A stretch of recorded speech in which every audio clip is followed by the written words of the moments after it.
father. I'm also an officer in my office. I'm a person who serves the community. I'm a brother. I do several roles. In each of these roles, I require somebody to tell me how to manage the waves of change that always affect my life. So I thought that we will make this series how to cope with change and how to deal with change not for ourselves but for our near and dear who may come up to us for guidance. Remember, change is not just negative change. Change could be positive. I have seen people who become very worried when they get promoted, whether I can handle the new responsibility, whether I can handle the new boss, whether I can handle the new geography. Similarly, there are also other positive change, changing from public sector to private sector, lifestyle events happening. That is, one is passing through retirement or one is taking up a new job. All these are positive things, but these are change. Now, how do we deal with change is theoretically dealt in 4 steps. First is some kind of a shock or some kind of a denial or some kind of a blind belief. Over optimism or over pessimism generally rules these kind of situations. This is generally followed by, especially in case of negative change or things which you do not want to embrace, it goes through a mechanical way of working, which is called step back and retrace, or being in a stage where you do not contribute creatively, you do not have the ability to think what is positive, what is innovative. So really, whatever is your potential, you're performing below that. Again, both in positive and negative situations it happens. Then comes the third stage, which is called the acknowledgement stage. That this is the new normal to which I must adjust, this is the new thing through which I must work through. I was never before like this, so I must acknowledge that this is the new way that the world will behave. And last and most important thing is called acceptance and adjustment and taking forward life. Now I am putting it in a oversimplified manner just so that all of you could understand it well. Many times, depending on your economic prosperity, depending on your lifestyle event, depending on your geography, depending on your ecosystem, and many times many of the change problems will come together.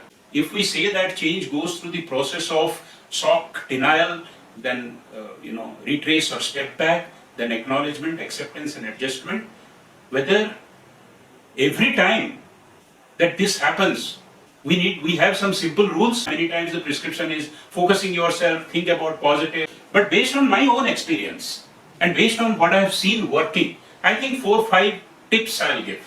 The first one is, whenever it happens to you or it happens to your family members or it happens in the team, the office, first thing is being empathetic and listening it. Because it requires a vent. Telling them that you are not the only one, this is no unique case, and understanding that this will pass. Yourself to go through the flow of the things. This is the first step. Second important thing is to get rid of the sense of the powerlessness.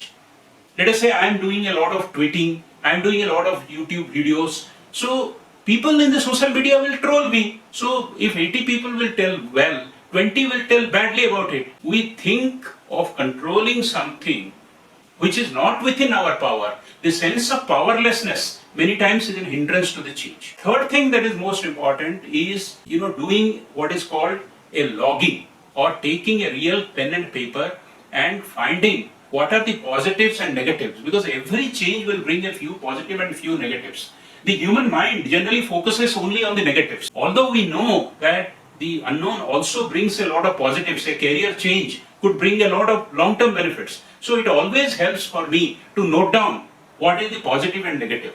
So please take a pen and paper, and or whoever is your colleague who is asking for help, ask them to take a pen and paper and jot it down what is required. These kind of change situations also require a sense of connection with the ecosystem.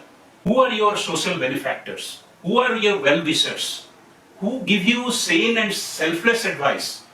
Connect with them in the family and also encourage others and be one of those benefactors if you want to help people. Very important, during this time we ignore health. We withdraw ourselves, especially as I told you in the second stage where you work mechanically. You have a loss of appetite, not just because of corona, But you could have a loss of appetite when you are thinking, how do I go to the new place and find a new house? You neglect your food. You do not sleep well. You do not take a break. These only aggravate the situation of dealing with the change. If you are a leader, do both positive and negative reinforcement if you want to help people to cope with the change. Ask them to take higher responsibility. Constantly make recognition of their efforts. Suppose, let us say, there is a newly promoted officer who is coming to your team.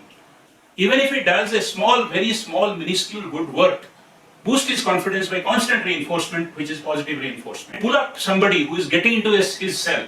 Give him higher responsibility. Many times, when people do not get promoted, people do not get a posting of their choice, they get into a mood of depression because that is their reaction to change. So during that time, I give them higher responsibility.